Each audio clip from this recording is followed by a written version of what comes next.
ஏன் வா, ஏன் அப்படி எட்டி பாக்குற? உள்ள விழுந்துட போற வா.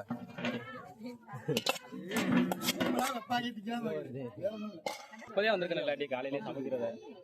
காலையில அங்கிட்டு கிரவுண்ட் ரெடி ஒன்று போட்டாங்க, கிரிக்கெட் மேட்ச் வைக்கிறோமா?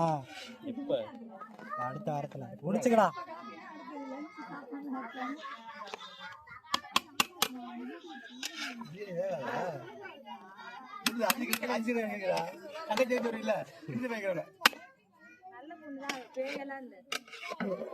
ஆவி பறக்குறது தெரியல.